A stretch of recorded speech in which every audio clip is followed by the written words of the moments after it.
or where Hughesdale's strength lies in, we know, for whatever reason, it actually fits into the fellowship of what the biblical term or example is. Now, we also have they actually had reverential awe as well for everyone, and many wonders and miraculous signs came about by the apostles. Now, all who believed were together and held everything in common, and they began selling their property, possessions, and distributing proceeds to everyone as everyone had need.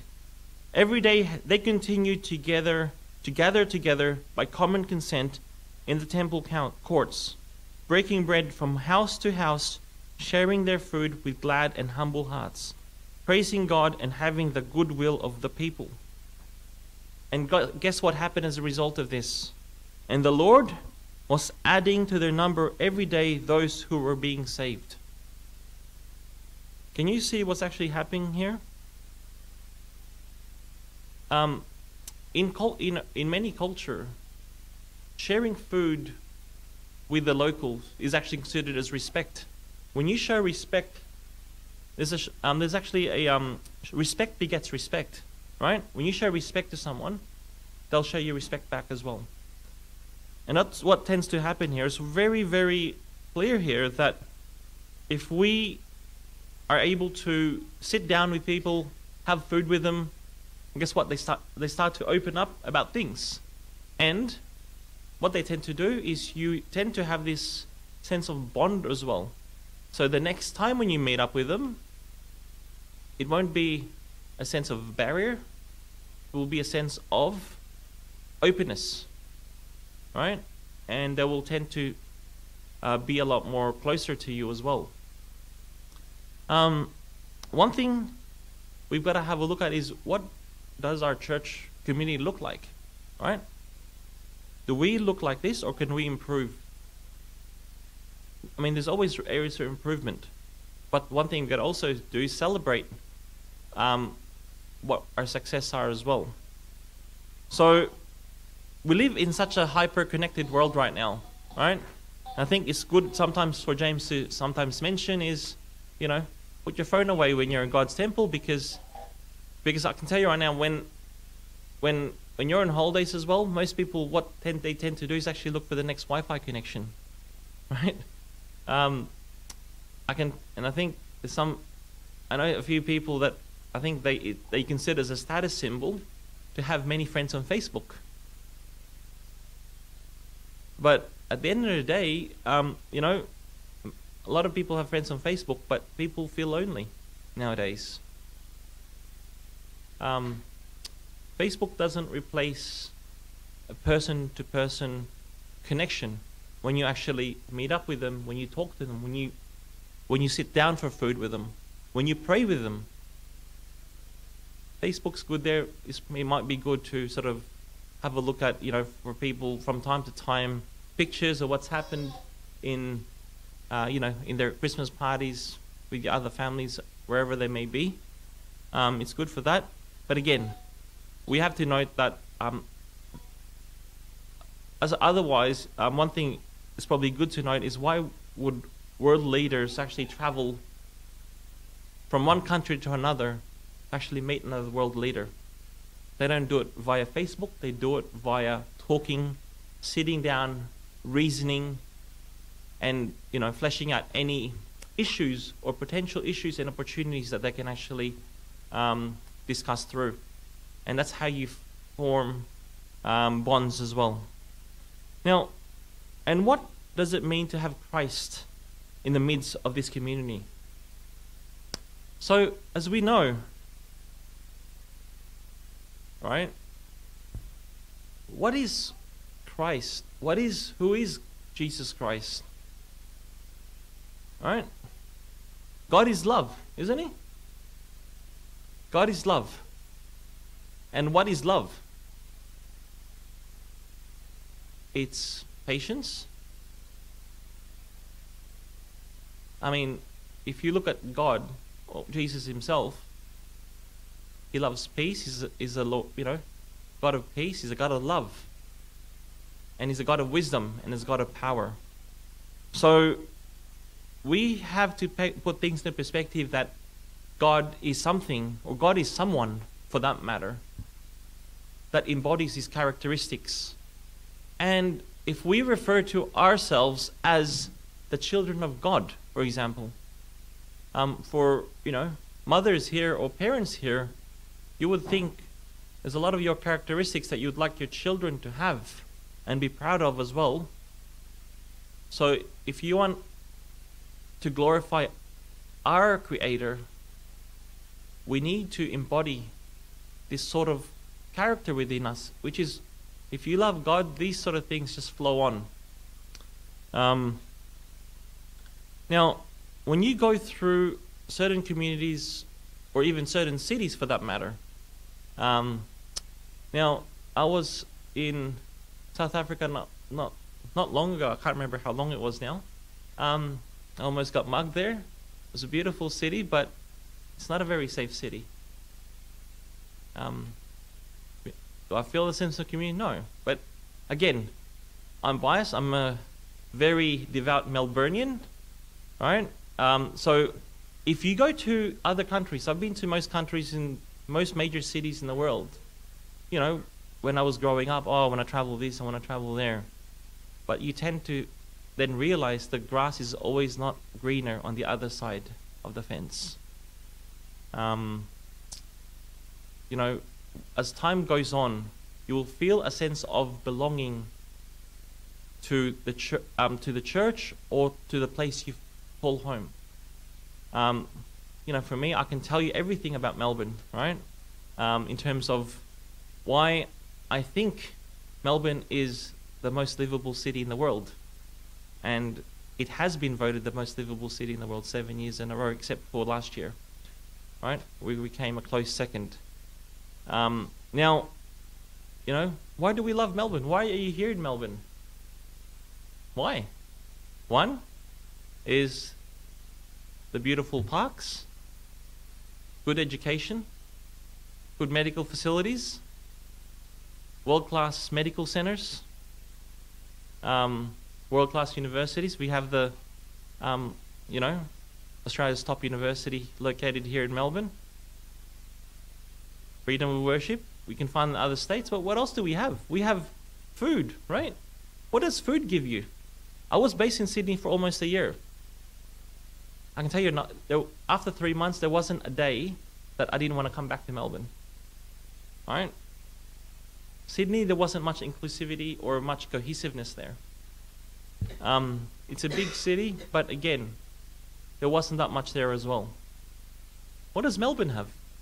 We have, a sense of sort of spirit of sports, rivalry.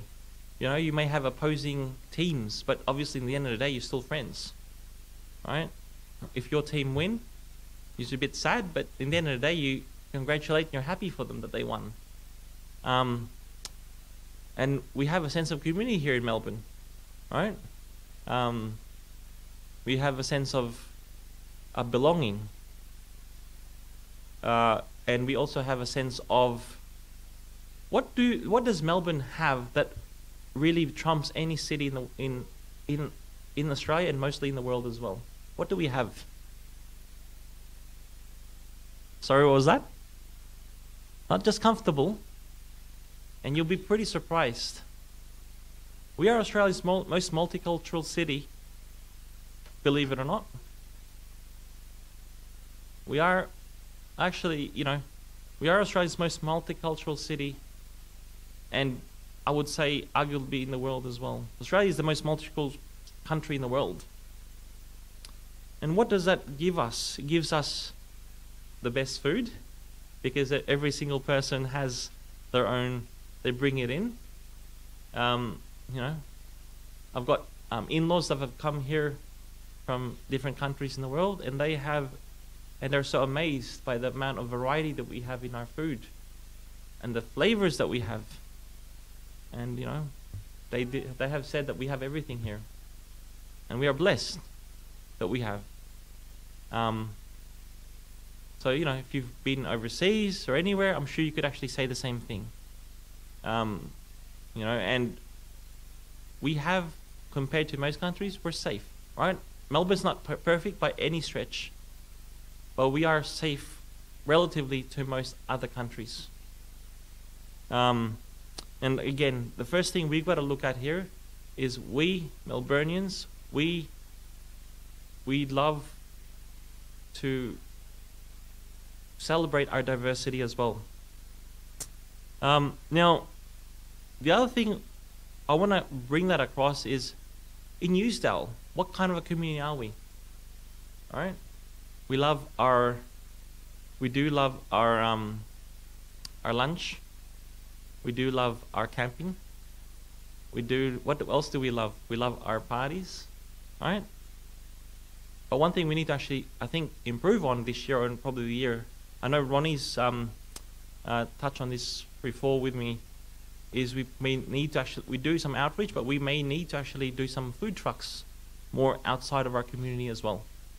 So I think he's done that with other, I think, I can't remember exactly where. Yep, so he's partnering with ADRA. So, that's one thing that we can improve on. We are not a perfect church, but it's something, they say a true community knows its strength and its weaknesses. If we're able to identify where we can improve on, then we certainly have a way to progress, and that's a healthy thing. So, now, what is the most important thing in the true community? It is having Christ in the midst of us, right? Because if we have materials in the midst of us, I can tell you right now, materials does not make you happy at all. It may make you sad because you know what? Tomorrow there'll be a better material. Tomorrow there'll be a better car. There'll be a better house. It's an unattainable happiness that you're trying to chase. But if you have that feeling of contentment, in terms of God brings about contentment in our lives, that is something that you cannot understand unless if you're willing to open up to God's power to work within your life as well. Certain things allow you to realize things in life because there's certain things that you're willing to accept and you're willing to not. So if we have Christ in our lives, we know and we will realize that this world is not our home, right?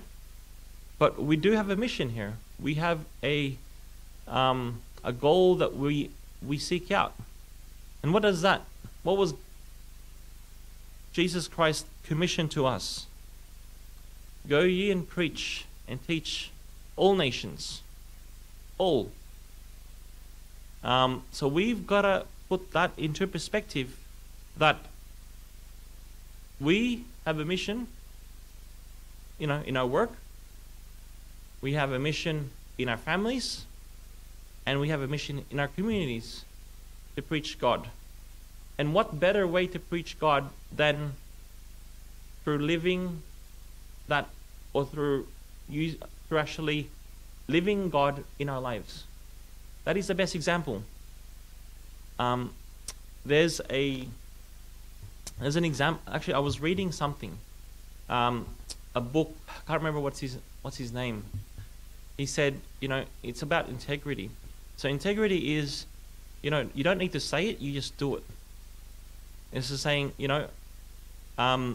integrity is about doing something, because if you do something, it shouts. So there's actually actions speak louder than words, as you know. Actions speak louder than words. So he says that what you're doing shouts so loudly at me, I can't even hear a word that you're saying. It's all about that. So if we embody God's love in our lives, then we really have a community that we can actually be all proud of and feel included in as well. So Hughesdale, one thing we've got to look at here is God is and will be our source of strength. All right? It's how we face and respond to adversities that will either make us or break us. I can tell you right now, Satan will be on the other side wanting to break any community. Because God is a God of relationships. Satan is always opposite to everything. You have to be reminded of that. So when we recognize God as being the center of our lives, our faith does take a new meaning. And obviously, with different colors, with God, you will never have any dull moments. You will have challenges. But challenges is what makes things grow. There's actually a saying, problems are not problems, it's how you perceive what are problems. If we learn how to actually deal with challenges that come our way in a Christ-like way, we will be able to deal with bigger problems in the future as well. I think Nelson Mandela said, as one person climbs one hill, he will find many more hills to climb as well. That is so true in life, and that is so true in a community. So Hughesdale, it is my prayer for us, for this year, for the year 2019, that we will continue to look at Christ in everything that we do. Do not be discouraged. All of us have problems. One has bigger problems than the other, and it's how we respond to it. It is how many times we get down on our knees to actually ask God for strength, is how many times we ask God for wisdom and hope. Again, there will be days that you feel like giving up. There will be days that you think everything's too much. There will be days that you think, you know what, I'm just going to give in, etc. like that. Everything's lost. But who's really telling you that? Is it you? Is it the enemy? Or is it God? The question here is, a God-centered life only brings about happiness, but it does bring challenges that come about our way. So it is our prayer that us, Hughesdale, we will remain and will always be a true community to preach God's word, to carry out God's mission, to reach all other souls that should be in God's kingdom as well. And this is my prayer. Thank you.